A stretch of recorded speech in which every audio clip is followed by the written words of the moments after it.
आज इस क्लास में हम पढ़ेंगे संधारित्रों का संयोजन। संधारित्रों को दो तरह से संयोजित कर सकते हैं। काफ़ी सारे संधारित्रों को दो तरह से जोड़ सकते हैं।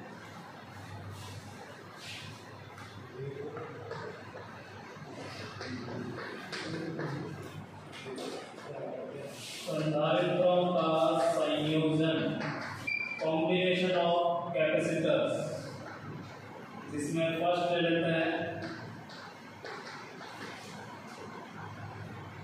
श्रेणी क्रम संयोजन।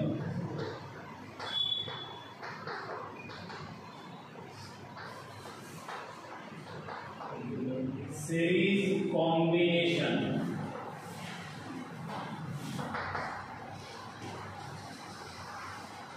श्रेणी क्रम संयोजन। ये संधारित्र का सिंबल है, प्रतीक है। मान लो एक संधारित्र ये हो गया, दूसरा संधारित्र ये हो गया और तीसरा ये है।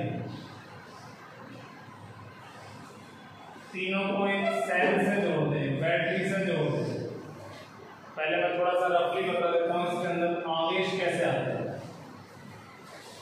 ये जो बैटरी का नेगेटिव है वो यहां से इलेक्ट्रॉन देगा और ये इलेक्ट्रॉन जाकर इस संधारित्र की अंदर वाली प्लेट पर इकट्ठा हो जाएगा, अंदर वाली साइड पर। इस प्लेट पर माइनस इकट्ठा हो जाएगा। मान लो इसका चार्ज हो गया -Q। ये जो माइनस है ये इस प्लेट के इलेक्ट्रॉन को प्रतिकर्षित करेगा और यहां से दूर धकेलेगा। अब ये वाली जो प्लेट है इसके काफी नजदीक होती है। ये इतनी नजदीक होती है कि ये खुद के बराबर का आवेश यहाँ उत्पन्न कर सकता है। तो ये यहाँ से इलेक्ट्रॉन को आगे धकेलेगा, ये तार में चला जाएगा। अब तार में पहले से इलेक्ट्रॉन होते हैं। तार जो है वो एक चालक है जिसमें मुक्त इलेक्ट्रॉन होते हैं। तो वो मुक्त इलेक्ट्रॉन आगे बढ़ेंगे और यहाँ पर इकट्ठे हो जाएंगे। तो फिर यहाँ से इलेक्ट्रॉन जो है वो यहाँ खिसक के ऐसे कह सकते हैं और यहाँ बदले में प्लस आयन रह जाएगा। तो ये जो प्लेट है अपने सामने वाली प्लेट पर अपने ही समान आवेश उत्पन्न कर लेती है, प्रेरित कर लेती है। प्रेरण द्वारा आवेशन है ये। तो ये आवेश हो गया +Q, लेकिन यहां से आवेश यहां शिफ्ट हो गया। अब ये वाला यहां आवेश उत्पन्न करेगा जैसे इसने यहां किया था। तो ये माइनस यहां पर प्लस इकट्ठा कर देगा, प्लस उत्पन्न कर देगा। यहां से इलेक्ट्रॉन को आगे धकेल देगा इस तरह से। यहाँ वाले इलेक्ट्रॉन को प्रतिकर्षित करके यहाँ पॉजिटिव चार्ज जनरेट करेगा और यहाँ से इलेक्ट्रॉन आगे निकल के इसमें चले जाएंगे। तो इस तरह से कंप्लीट सर्कल हो गया। तो जितना चार्ज इसमें है उतना ही नेगेटिव यहाँ आएगा, जितना नेगेटिव यहाँ है उतना ही पॉजिटिव यहाँ आएगा, जितना पॉजिटिव है उतना ही नेगेटिव यहाँ होगा, उतना ही पॉजिटिव यहाँ होगा। तो सीरीज का मतलब है कि एक ही रास्ते में आ रहे हैं। इससे इसमें आवेश उत्पन्न हो रहा है, इसलिए सभी की वैल्यू सेम होगी। अगर आपसे पूछा जाए कि संधारित्र पर नेट आवेश कितना होता है तो नेट आवेश तो आप 0 कह सकते हो, लेकिन संधारित्र पर आवेश पूछा है तो किसी एक प्लेट का आवेश होगा। वो किसी संधारित्र पर आवेश Q है, इसका मतलब है एक प्लेट पर +Q है तो दूसरे पर -Q है, वो तो दोनों ही होंगे। तो इस तरह से जो आवेश इकट्ठा होता है, उत्पन्न होता है, इसमें आवेश समान रहेगा क्योंकि यही आवेश का कारण ये है और इसका कारण ये जो है इसका कारण है। तो इस वजह से आवेश इकट्ठे होते जाएंगे, समान आवेश। इस संधारित्र की जो प्लस प्लेट है और इस संधारित्र की माइनस प्लेट आपस में जुड़ी हुई है क्योंकि ये माइनस वहीं से शिफ्ट हुआ है। इस संधारित्र की प्लस प्लेट धन प्लेट इसकी ऋण प्लेट से जुड़ी है। इस तरह के कॉम्बिनेशन को हम कहते हैं श्रेणी क्रम संयोजन। तो इसकी परिभाषा बन जाएगी संधारित्रों का ऐसा संयोजन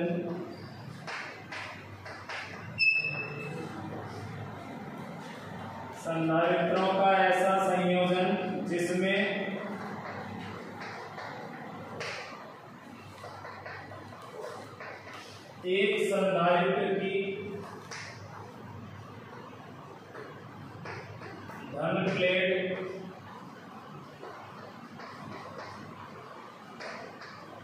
दूसरे संधारित्र की ऋण प्लेट से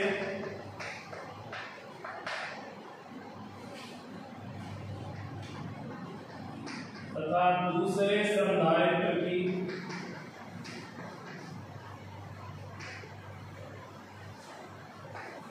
धन प्लेट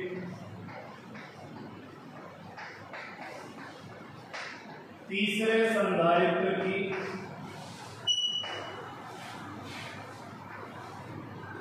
ऋण प्लेट से जुड़ी हो।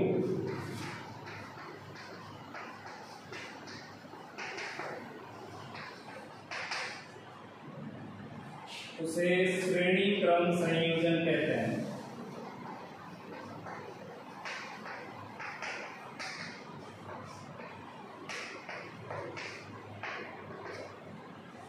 ये इसकी परिभाषा हो गई। संधारित्रों का ऐसा संयोजन जिसमें एक संधारित्र की धनावेशित प्लेट दूसरे संधारित्र की ऋणावेशित प्लेट से जुड़ी हो तथा दूसरे संधारित्र की धनावेशित प्लेट तीसरे संधारित्र की ऋणावेशित प्लेट से जुड़ी हो। इसी तरह से अगर और है तो और भी जुड़े हो। तो जैसे ये है तो इसकी धनावेशित प्लेट दूसरे की ऋण प्लेट से, इसकी धन प्लेट तीसरे की ऋण प्लेट से, तो इस तरह से जुड़ी होती है। इसे कहते हैं श्रेणी क्रम संयोजन। जैसे इन दोनों के बीच में से कोई रास्ता नहीं छट रहा, इन दोनों के बीच में कोई जंक्शन नहीं है, कोई भी चीज नहीं निकल रही, इसका मतलब है इन दोनों को हम श्रेणी में कहेंगे। दोनों एक ही लाइन पर है, एक ही रास्ते में है। लाइन का मतलब जरूरी नहीं है कि ऐसे एक लाइन ऐसे दिखे। जैसे ये तीनों भी श्रेणी में है कि रास्ता कंटिन्यूअस है, तो ये तीनों श्रेणी में कहलाएंगे। हाँ, अगर इसको इस तरह से कनेक्ट कर देते हैं तो अब समांतर में है। समांतर में क्या होता है, तीन रास्ते छट जाते हैं ऐसे, तो यहाँ से आगे जाएगा वो तीनों में बटेगा और फिर जाके इकट्ठा होगा इधर। तो इस तरह से ये समांतर है और ये श्रेणी है। तो श्रेणी क्रम की डेफिनेशन हो गई, श्रेणी क्रम में आवेश समान होता है। इस संयोजन की एक विशेष गुणधर्म है, इस संयोजन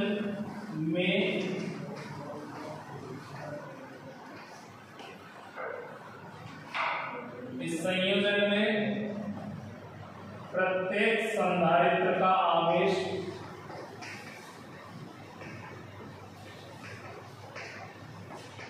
समान होता है।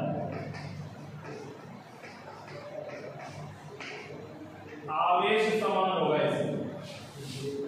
अब हम डेरिवेशन करते हैं। इसके लिए हम तीन संधारित्र ले लेते हैं।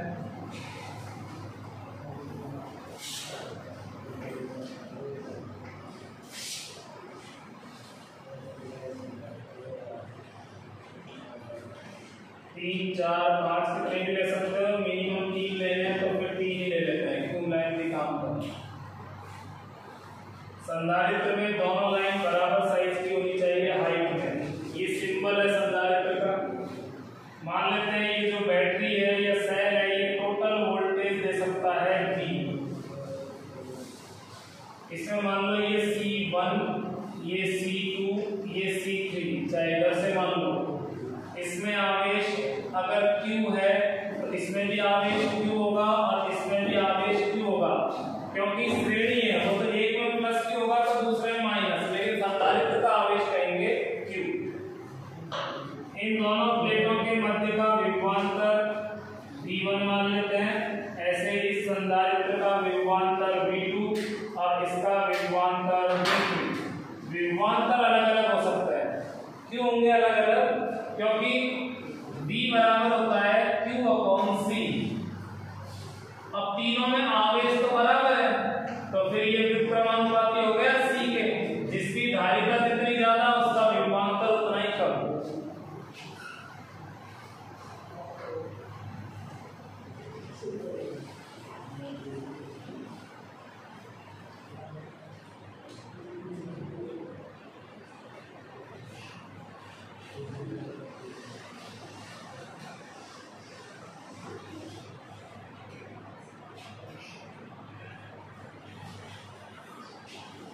अब हम प्रत्येक के लिए V की वैल्यू निकालते हैं।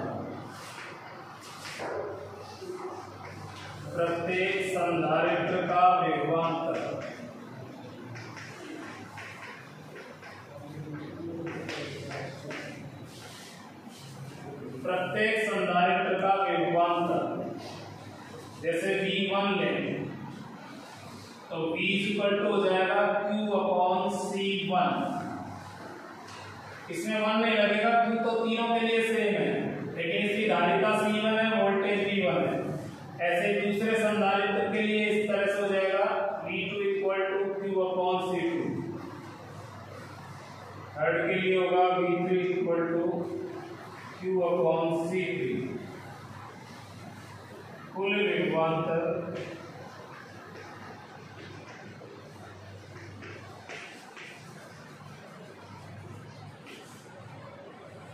ये जो तीनों वोल्टेज है ये इसी में से बढ़ते हैं। मान लीजिए ये 2 वोल्ट है, ये 3 है और ये 4 है, 2 और 3 5 और 4 9, तो यहाँ इसका मतलब 9 वोल्ट हो गया। तो ये जो वोल्टेज है ये 3 जगह पर बढ़ रहा है, तो ये जो V है इन तीनों के टोटल के इक्वल होगा। तो V will be equal to V1 plus V2 plus V3। अब V1 V2 V3 की वैल्यूज रख देते हैं। V1 है Q/C1, यहाँ ले लेते हैं।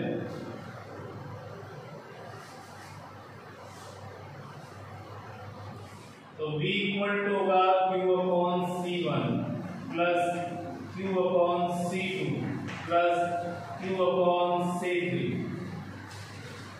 तो तीनों की जगह आ गया Q/C1 plus Q/C2 plus Q/C3।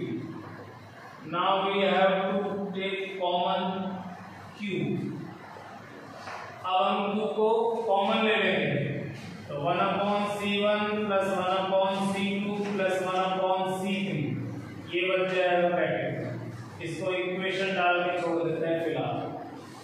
तो हमने यहाँ क्या किया, तीनों के लिए अलग अलग विभवांतर निकाला और तीनों को टोटल करके कुल विभवांतर का एक इक्वेशन ये बना दिया। अब इमेजिन करो कि तीनों की जगह एक ही संधारित्र होता, हमें यही वोल्टेज मिलता, यही आवेश। अच्छा, यहाँ से जो आवेश निकला है वो क्यों निकला है? ऐसा मत सोचना ना कि यहाँ से 3Q आवेश निकला है वो तीनों में बटा है, वो एक श्रृंखला है। इसने तो यहाँ से Q आवेश दिया था, फिर उससे इसमें इससे इसमें आया है, इसलिए बैटरी से निकलने वाला कुल आवेश भी Q है। तो कुल आवेश Q पता है हमें, कुल विभवांतर V, तो चलो हम कुल धारिता कुछ मान लेते हैं।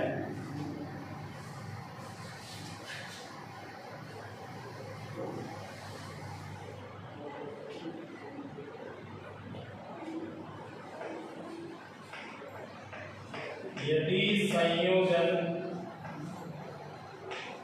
की तुल्य धारिता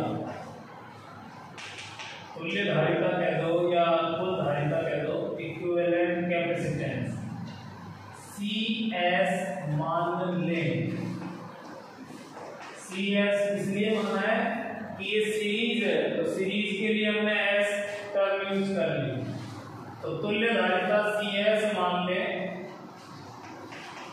तो कुल विभवांतर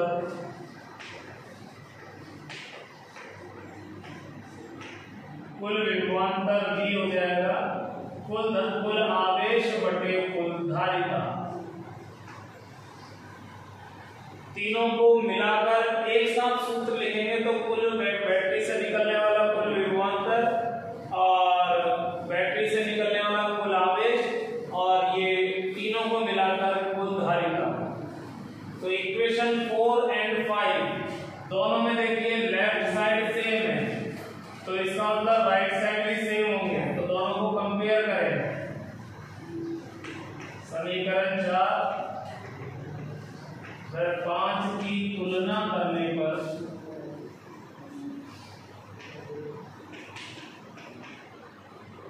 इसकी जगह तो ये ले लेंगे Q/CS और इसकी जगह लेंगे Q 1/C1 plus 1/C2 plus 1/C3।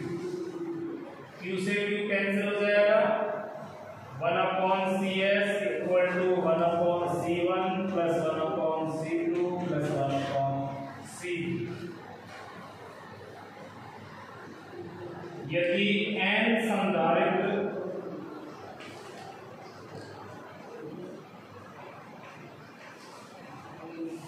श्रेणी में जुड़े हों तो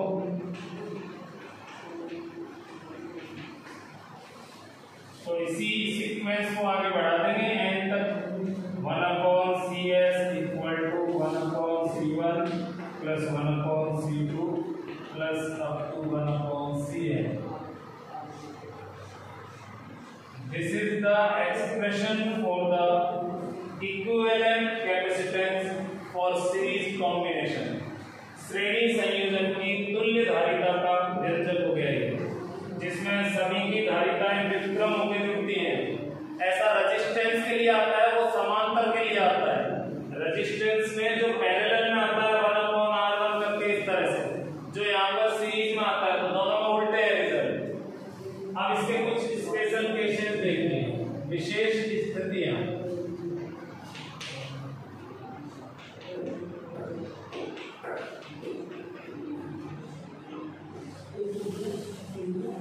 यदि चलो पहले मैं लिख देता हूं, दो संधारित्रों के लिए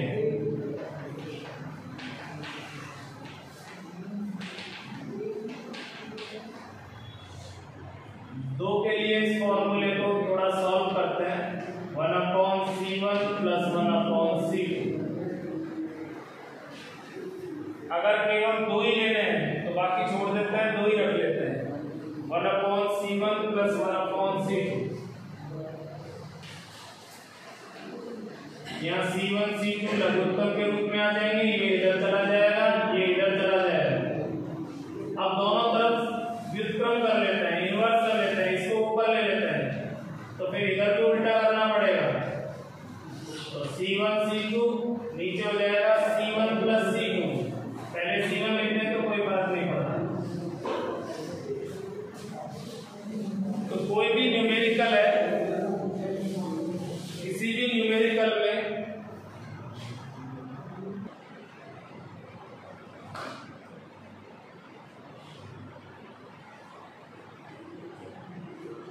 तो अगर मान लो हमें किसी न्यूमेरिकल में दो सीरीज में मिल जाए, जैसे मान लो ये दो सीरीज में है, इसकी वैल्यू मान लो 6 है और इसकी 3 है, 6 माइक्रोफैरड 3 माइक्रोफैरड। तो टोटल धारिता के लिए आप इस तरह से पूरा रख के सॉल्व मत करो, डायरेक्ट इसको यूज कर लो। ऊपर दोनों मल्टीप्लाई में है तो दोनों को मल्टीप्लाई कर लो, नीचे दोनों ऐड हो रहे हैं, दोनों जुड़ रहे हैं, तो नीचे दोनों को जोड़ देंगे। तो ये हो गया 18/9 दैट इज 2 माइक्रोफैरड हो जाएगा। इसको सॉल्व करने का जाएगा 2 माइक्रोफैरड। ये माइक्रो में है तो माइक्रो में ही रहेगा आंसर। आप तो केवल डिजिट को सॉल्व कर दो, तो दोनों का गुणा बटे दोनों का योग डायरेक्ट सॉल्व कर सकते हैं। लेकिन 3 में मत कर देना कि तीनों का गुणा तीनों का जोड़, क्योंकि 3 में जब लघुत्तम लोगे तो फिर यहाँ C2 C3 C1 C3 और C1 C2 आएगा। 3 को तो फिर प्रॉपर फॉर्मूले से सॉल्व करना है, इस फॉर्मूले से। तो एक स्पेशल केस तो ये हो गया कि दो संधारित्र हैं और दोनों की वैल्यू अगर हमें पता है तो डायरेक्ट दोनों को गुणा करो, बटे में दोनों का योगफल लिखो, तो टोटल धारिता आ जाएगी। दूसरी स्थिति, यदि सारे संधारित्र एक जैसे हैं, मान लो C1 C2 C3 C4 जितने भी हैं Cn तक सभी की वैल्यू सेम है, सारे इक्वल्स हैं इस तरह से। तो जब सब सेम है तो सबको C मान लेते हैं। तो देखो फॉर्मूले में लगाने पे क्या आएगा, 1/C प्लस 1/C n बार, n पदों तक लिखना पड़ेगा। 1/C 1/C 1/C up to n terms. सभी का लघुत्तम C आएगा, ऊपर 1 प्लस 1 प्लस 1 n बार करेंगे तो n हो जाएगा। अब मैं दोनों तरफ उल्टा कर देता हूं, इसको ऊपर ले लेता हूं तो CS हो जाएगा C/n।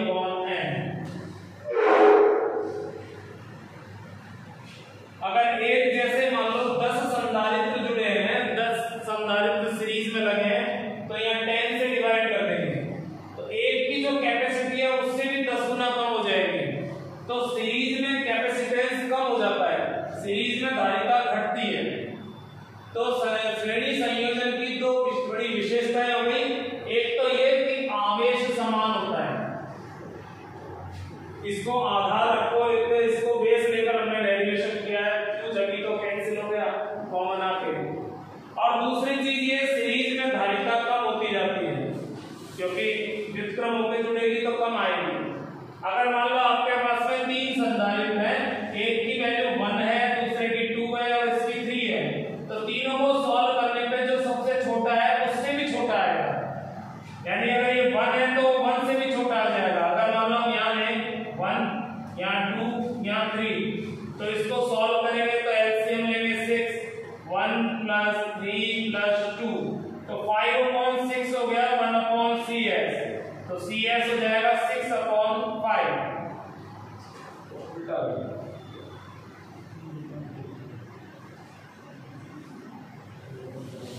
सॉरी 6 है, तो ये हो जाएगा 11, तो 6/11 ये तो पॉइंटों में रह गया, 1 से छोटा हो गया, तो इनमें सबसे छोटा ये है, उससे भी छोटा हो जाएगा अगर सीरीज में ऐड करते हैं। तो सीरीज की ये क्वालिटी हो गई, जो सबसे छोटा है उससे भी कम आएगा मान। तो ये हो गया संधारित्रों का एक संयोजन, तो श्रेणी क्रम संयोजन। इसके बाद में लेंगे हम दूसरा समांतर क्रम संयोजन, पैरेलल कॉम्बिनेशन। समांतर संयोजन में विभवांतर समान होता है, ना कि आवेश। आवेश अलग अलग भी हो सकता है, समान भी हो सकता है।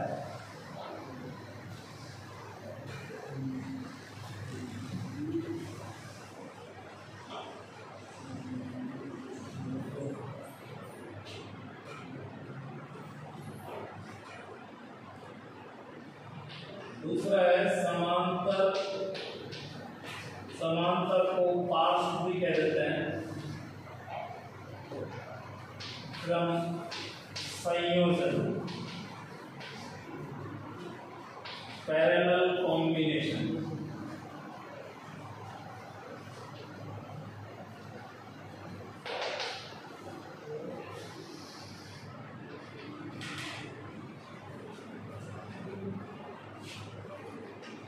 इसकी डेफिनेशन होती है संधारित्रों का ऐसा संयोजन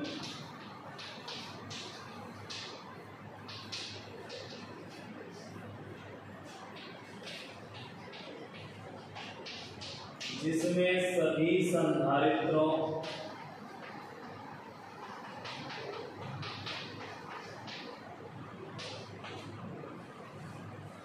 की धन प्लेटें, मतलब पॉजिटिव प्लेट,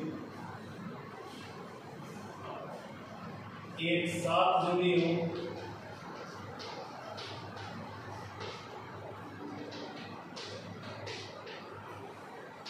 तथा ऋण प्लेटें एक साथ जुड़ी हो,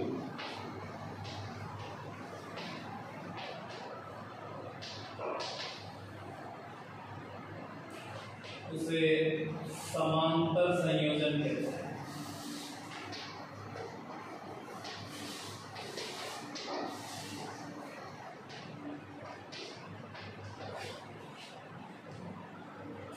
तो संधारित्रों का एक ऐसा संयोजन जिसमें सभी संधारित्र की पॉजिटिव प्लेटों को एक साथ जोड़ दिया और नेगेटिव को एक साथ। इसके लिए हम 3 संधारित्र ले लेते हैं। एक ये हो गया, दूसरा ये हो गया और तीसरा ये हो गया। पैरेलल में हमेशा विभवांतर समान होता है।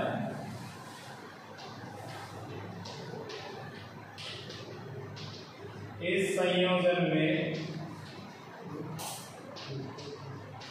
सदैव विभवांतर समान होता है।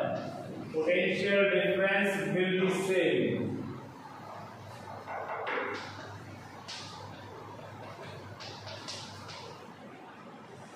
ये महत्वपूर्ण कॉन्सेप्ट है इसका।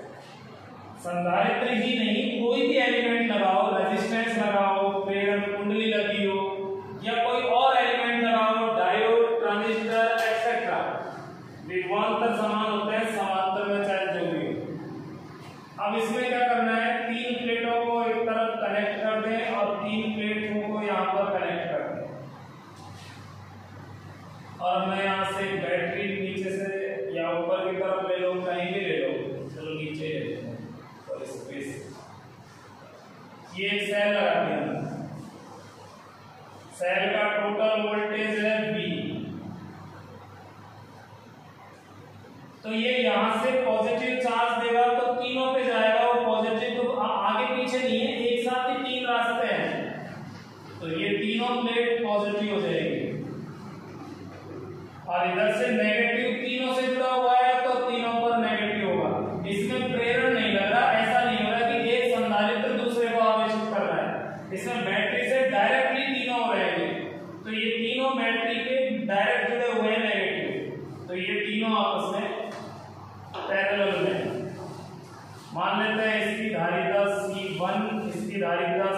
विभवांतर समान होगा पैरेलल में। अगर इसका विभवांतर v है तो इसका भी v होगा और इसका भी v होगा।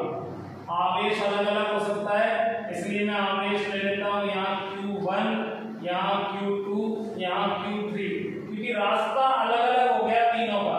जिसकी कैपेसिटी ज्यादा होगी वो ज्यादा आवेश खींच लेगा, इसलिए आवेश अलग अलग हो सकता है, v समान होगा।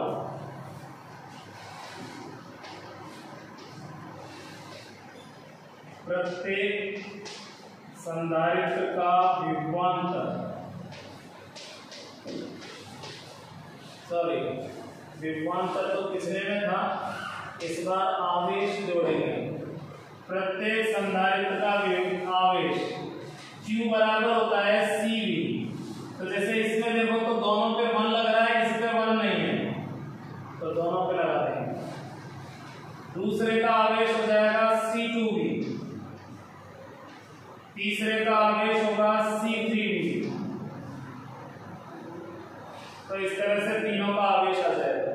और यहां से जो टोटल आवेश निकल रहा है वो 3 जगह बटा है, तो बैटरी से निकलने वाला कुल आवेश ले लेते हैं। कुल आवेश Q ये हो जाएगा Q1 plus Q2 plus Q3। Q1 की वैल्यू है C1V, ये है C2V, ये है C3V। तो C1 plus C2 plus C3 एक साथ लिख देते हैं और B कॉमन लेकर बाहर। तो इस तरह से एक इक्वेशन बन गया कुल आवेश का, जो यहां से निकला। अब यहां से आवेश निकल रहा है, उसको हम एक ही संधारित्र में कन्वर्ट करके माने तो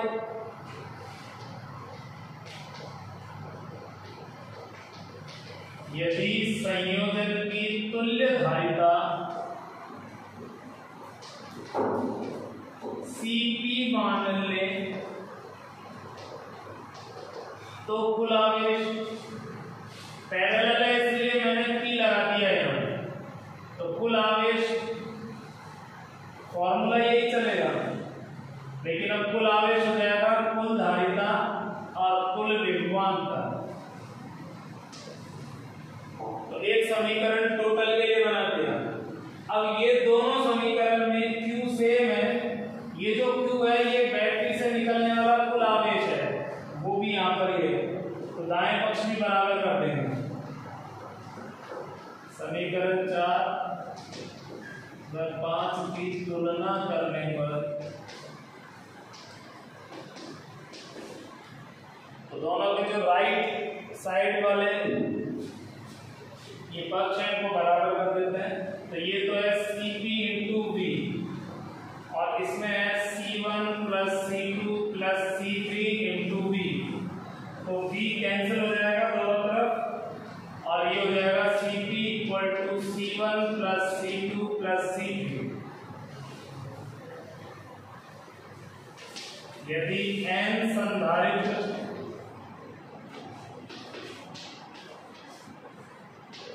समांतर में जुड़े हैं तो फिर n पदों तक लिख देंगे इसे।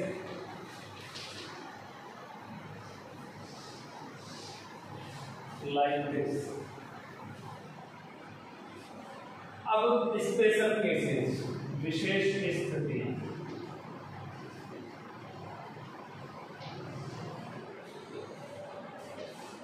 एक ही बहुत है। यदि C1 equal to C2 equal to C3 equal to Cn, जब सारे समान हैं एक जैसे हैं तो सभी को C मान लेते हैं, माना ये C हो।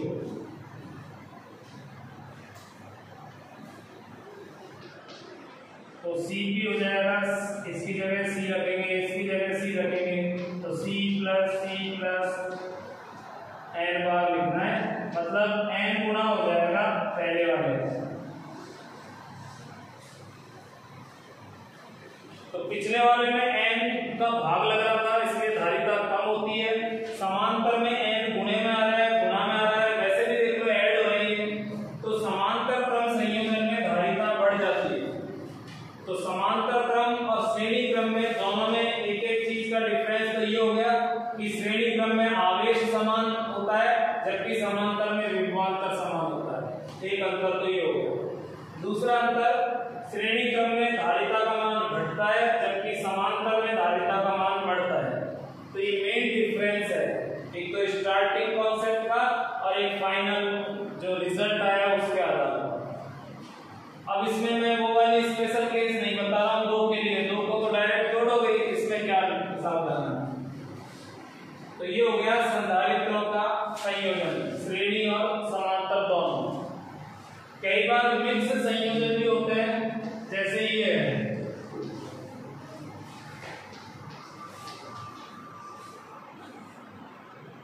तो इसमें ये दोनों तो सीरीज में है क्योंकि इनके बीच में से कोई कनेक्शन नहीं निकल रहा, कोई जंक्शन नहीं है यहाँ, ये दोनों डायरेक्टली जुड़े हुए हैं। तो ये दोनों सीरीज में सॉल्व हो जाएंगे पहले, फिर इनकी जगह एक जो भी वैल्यू आएगी वो इसके पैरेलल में है, क्योंकि यहाँ से गए तो दो रास्ते बढ़ गए, ये दो शाखाएं हो गई, दो शाखाएं आपस में समांतर में होंगी। तो ये यहाँ से यहाँ तक एक ही संधारित्र है जबकि इसमें यहाँ से यहाँ तक दो है, तो ये अकेले किसी के समांतर में नहीं कहलाएगा, दोनों के साथ एक साथ समांतर में है। मतलब पहले आप दोनों को हल करोगे तब ये जुड़ेगा। जैसे मान लो इसकी वैल्यू होती 4, इसकी वैल्यू 4 और इसकी वैल्यू मान लो 2, तो ये दोनों जो 4 है सीरीज में, अब सीरीज में मैंने बताया था डायरेक्ट C/n, यहाँ पर 2 है तो 2 से डिवाइड करते हैं, तो दोनों को सीरीज में जोड़ोगे तो ये रह जाएगा सिर्फ 2 माइक्रोफैराड का एक ही संधारित्र रहेगा। तो इन दोनों की जो सॉल्यूशन है वो आएगी, ऐसे कर लो, दोनों का गुणा और दोनों का प्लस, तो ये हो जाएगा 16/8 यानी कि 2। तो ये जो वैल्यू है ये इसकी हो गई, इन दोनों का सॉल्यूशन आ गया 2 और ये नीचे 2 है। अब ये दोनों पैरेलल में ऐड होंगे तो पैरेलल में डायरेक्ट जोड़ देते हैं, तो 2 + 2 दोनों जुड़कर वापस 4 हो गए। तो यहाँ इस कंप्लीट की जो वैल्यू है वो आई है 4, यानी इस पॉइंट और इस पॉइंट के बीच में तुल्य धारिता आ गई 4। तो इस तरह से मिक्स्ड कॉम्बिनेशन के कुछ न्यूमेरिकल्स करेंगे हम नेक्स्ट वीडियो में। इस वीडियो में हमने आज डेरिवेशन पढ़ा है, श्रेणी समांतर का कॉन्सेप्ट, डेफिनेशन, किस तरह से फॉर्मूला डिराइव किया है, इनमें क्या डिफरेंस है। नेक्स्ट वीडियो में हम इसके कुछ न्यूमेरिकल्स करेंगे ताकि सीरीज पैरेलल का एक कॉन्सेप्ट आपके दिमाग में सेट हो जाए कि सीरीज और पैरेलल की छटनी कैसे करते हैं। ये तो सिंपल है, थोड़े से जब ज्यादा संधारित्र होते हैं तो फिर श्रेणी समांतर को छांटने के लिए आपको थोड़ी सी प्रैक्टिस की जरूरत पड़ेगी। तो आज के इस वीडियो में हम इतना ही रखते हैं, बाय।